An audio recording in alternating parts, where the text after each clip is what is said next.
আল্লাহর দরবারে তো টাকার কোনো দাম নাই, আল্লাহ নারাজ হয়েছে। আমি আজকে দেখছিলাম সালমান এক জায়গায় বলছে যে কোরআনে তেমন কোনো সমস্যা নাই।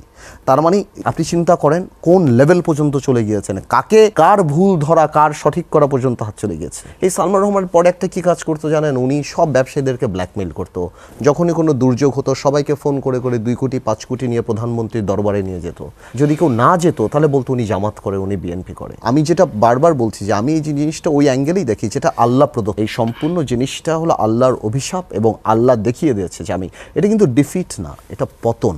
আজকে আমাদের দেখা উচিত যে সালমান রহমান একটা মুরগির খোপও পেল না পালানোর জন্য। তার যে লক্ষ কোটি টাকা, তার একটা পরিচিত লোক নাই যে বসবে, এবং আইনজীবীও কিন্তু তার পক্ষে যায় না। এবং আপনি লুক এট দ্য হেট্রেড, মানুষ কিভাবে সেখানে গিয়ে ডিম মারছে, স্যান্ডেল মারছে, ওনার সন্তানরা এগুলি দেখছে না। আপনি যদি টাকা পয়সা কামাই করেন না, দ্যাটস প্রফিট। আপনি যখন অনেক বেশি সম্পত্তি করবেন, লাভ হবে, দ্যাটস গ্রোথ। ওর মধ্যে যখন মোরালিটি থাকবে, দ্যাটস সাকসেস। আমি আসলে আমি কথাটা বলে ফেলছি যে দুইবার ফাঁসিয়ে দিতে হবে। আমি দুঃখ কষ্টে থাকি জিনিস বলে। আসলে আমরা তো দেখেছি যে শেয়ার মার্কেটের কেলেঙ্কারির সময় মানুষগুলির কি অবস্থা হয়েছে, এবং আমরা জানি আমরা সমাজে যে সার্কেলে আত্মহত্যা করেছে এবং তার কোনো বিচার হয়নি। এবং 96ও একই কাজ করেছে। এর আগে ভুয়া প্যারাসিটামল বিক্রি করেছে, এবং এরপর এদেরকে যতই গালিগালাজ করতাম আমরা দেখতাম যে এই যে বেসিক বাচ্চু বা এই আপনার এই যে ব্যাবের সভাপতি নজরুল সাহেব 15 বছর ধরে এই সালমান রহমান পরে একটা কি কাজ করতো জানেন, উনি সব ব্যবসায়ীদেরকে ব্ল্যাকমেইল করতো। যখনই কোনো দুর্যোগ হতো সবাইকে ফোন করে করে 2 কোটি 5 কোটি নিয়ে প্রধানমন্ত্রীর দরবারে নিয়ে যেত, এটা রাখতো। যদি কেউ না যেত তাহলে বলতো উনি জামাত করে, উনি বিএনপি করে। তো উনি যেভাবে এই দেশকে ব্ল্যাকমেইল করেছে, উনি যেভাবে পলে প্রশাসনকে ব্যবহার করেছে, এবং এগুলি দিয়ে কি করেছে, এই টাকাগুলি বিদেশে পাচার করেছে, টাকাগুলি নষ্ট করেছে। ওনাদের সন্তানরা বিভিন্ন ইন্ডিয়ান ওই ডিজাইনার টেইলার নায়ক নায়িকা এদেরকে নিয়ে এসে অনুষ্ঠান করেছেন, এবং বিভিন্ন খরচ, এমন না কোনো প্রোডাক্টিভ কাজ করেছেন বা বিদেশি কিছু করেছেন। মানুষের টাকা পয়সাগুলি শুধুমাত্র বলে না ফুটানি, যা বলে না একদম লো শো অফ মানুষকে, এগুলি করেছে, কোনো প্রোডাক্টিভ কিছু নাই। আর আজকে সবচেয়ে বড় ব্যাপারটি কি জানেন, আমি যেটা বারবার বলছি যে আমি এই জিনিসটা ওই অ্যাঙ্গেলেই দেখি যেটা আল্লাহ প্রদত্ত। এই সম্পূর্ণ জিনিসটা হলো আল্লাহর অভিশাপ এবং আল্লাহ দেখিয়ে দিয়েছে যে আমি এটা কিন্তু ডিফিট না, এটা পতন। হ্যাঁ, এটা ফল, এটা কিন্তু ডিফিট না। এবং এই যখন ফল হয় তখন আমাদের এখান থেকে শিক্ষা নেওয়া উচিত। আজকে আমাদের দেখা উচিত যে সালমান রহমান একটা মুরগির খোপও পেল না পালানোর জন্য। তার যে লক্ষ কোটি টাকা, তার একটা পরিচিত লোক নাই যে বসবে, এবং আইনজীবীও কিন্তু তার পক্ষে যায় না। এবং আপনি লুক এট দ্য হেট্রেড, মানুষ কিভাবে সেখানে গিয়ে ডিম মারছে, স্যান্ডেল মারছে, ওনার সন্তানরা এগুলি দেখছে না যে আমার এই কি লাভ, আমার এখন মেফেয়ারে বসে হাওয়ানা চুরুট খেয়ে, যে আমার বাবার এই অবস্থা বা আমার মার এই অবস্থা, আমার চাচের অবস্থা, কোর্টে বমি করে দিয়েছে ভয়। হ্যাঁ, এক্স্যাক্টলি। আছে কি লাভ কি? আমি যখন দেখছি সোশ্যাল স্ট্যান্ডার্ড কোথাও গেল, টাকা doesn't matter, even a prostitute makes money, right? It seriously doesn't matter আপনি কতটা পায় টাকার সাথে। যদি শুনেন, আমি আপনাকে একটা কথা বলি, এই কথাটা মনে রাখবেন। আপনি যদি টাকা পয়সা কামাই করেন না, দ্যাটস প্রফিট। আপনি যখন অনেক বেশি সম্পত্তি করবেন, লাভ হবে, দ্যাটস গ্রোথ। ওর মধ্যে যখন মোরালিটি থাকবে, that's success, that is success. So আজকে সালমান রহমানদের কোটি কোটি হাজার হাজার লক্ষ কোটি টাকা, সালমান কেন, সালমান বলেন, এসালম বলেন, যাদের বলেন, এদের জন্য কি অপেক্ষা করছে, এই যে অসম্মানী অপেক্ষা করছে, যেটা রনি একদম ঠিক মতো বললো, যে এদের সন্তানরা ভবিষ্যতে কী মুখ দেখাবে, কার সাথে কথা বলবে। এটা তো আল্লাহ তো ওইটা রেখে, আমি বললাম না যে ওনার মনে করেছিল যে অন্য কাউকে টাকা দিয়ে দেবে, কিন্তু আল্লাহর দরবারে তো টাকার কোনো দাম নাই, আল্লাহ নারাজ হয়েছে। আমি আজকে দেখছিলাম সালমান এক জায়গায় বলছে যে কোরআনে তেমন কোনো সমস্যা নাই।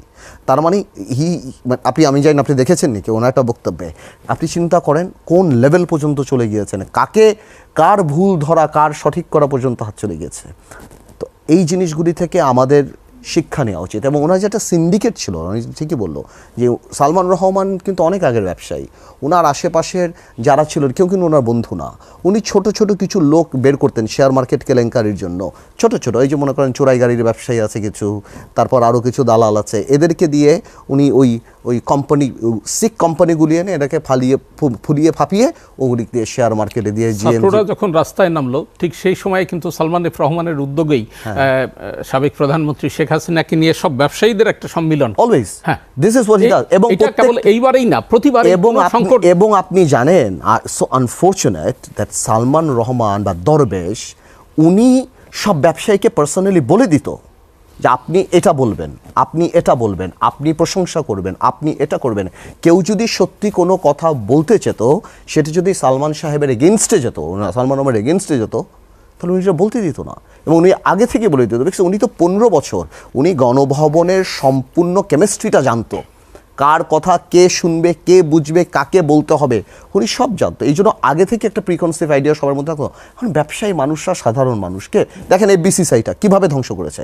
সালমান রহমানের পায়ের কাছে যে পড়বে সে এফবিসিসি সভাপতি হবে, রাইট, যে পায়ের কাছে পড়বে সে বিসিসি সভাপতি হবে। ইলেকশনটা উঠিয়ে দিল, সব তার লোক, সব জায়গায় তার লোক। তো এই লোকরা আপনি কি বলেন, এই লোকরা কি একবার ফাঁসি দেওয়া যায়?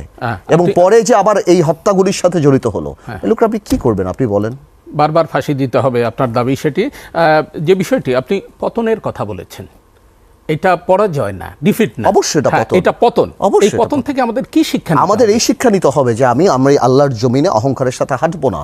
আমার মানুষের সাথে খারাপ মানুষের আমার বিরুদ্ধের কথাটা আমার নেয়ার মানসিকতা থাকতে হবে, যে আমার সমালোচনা করবে সেই আমার শত্রু না। আমি আমার ক্ষমতা দিয়ে যাকে ইচ্ছা তাকে জেলে দিব না, যাকে ইচ্ছা তাকে ক্ষতি দেব না। আমি সম্মানী ব্যক্তিকে সম্মান করব, আমার মধ্যে খোদাত্ব আসবে না। আমাদের মধ্যে বিবেচনায় নিতে হবে, কাফনের কাপড়ে কোনো পকেট থাকে না। শুধু পকেটের ব্যাপারটা না, অনেক মানুষ আছে কিন্তু ফিনান্সিয়ালি করাপ্টেড না, কিন্তু মেন্টালি করাপ্টেড। তারা তাদের বিরুদ্ধে করে কিছু ইন্টেলেকচুয়ালি মেন্টালি করাপ্টেড, তারা তাদের বিরুদ্ধে কিছু নিতে চায়। আমাদের এই জিনিসগুলি মাথায় আনতে হবে। এবং আরেকটা জিনিস মাথায় আনতে হবে, যদি আমরা দেশকে ভালো, আজকের দিনে কোনো ব্যক্তির পক্ষে দেশ চালানো সম্ভব না, দেশ চালাবে সিস্টেম। আমার মানসিকতা থাকতে হবে, if I am the prime minister of the country, I have to pick up people who are more intelligent than I am. I may be politically qualified. So আমার চেয়ে বুদ্ধিমান ব্যক্তি আমার ক্যাবিনেটে থাকবে, সো দ্যাট আমি ইচ্ছা করলেও আমি করতে পারবো না। দেখেন, আমার নবী করিম হযরত মুহাম্মদ সাল্লাল্লাহু আলাইহি ওয়াসাল্লামেরও সূরা কমিটি ছিল। উনিও কিন্তু যদি নেমে জিবরাইল বলে দিত নবী এটা বলেছে সব শেষ না, উনিও ওমর রাদিয়াল্লাহু আনহুর সাথে কথা বল, আপনার হযরত আলীর সাথে কথা বলছে, আপনার আবু বকরের সাথে, সবার সাথে কথা বলছে। ওনার সূরা কমিটি ছিল, আলাপ হয়েছে, আর্গুমেন্ট হয়েছে। তাহলে তার মানে কি, যদি সেই পৃথিবীর সবচেয়ে বড় রাজনীতিবিদ হয়ে থাকে, উনি যদি পৃথিবীর সবচেয়ে বড় শ্রেষ্ঠ মানব হয়ে থাকে, তো এই উদাহরণ তো আছেই। তো আপনি যদি কারোর সাথেই কথা না বলেন, কেউই বুদ্ধিমান না, কেউই নাই দুনিয়াতে, কারোর সাথেই কোনো কিছু নাই, লাভ নাই।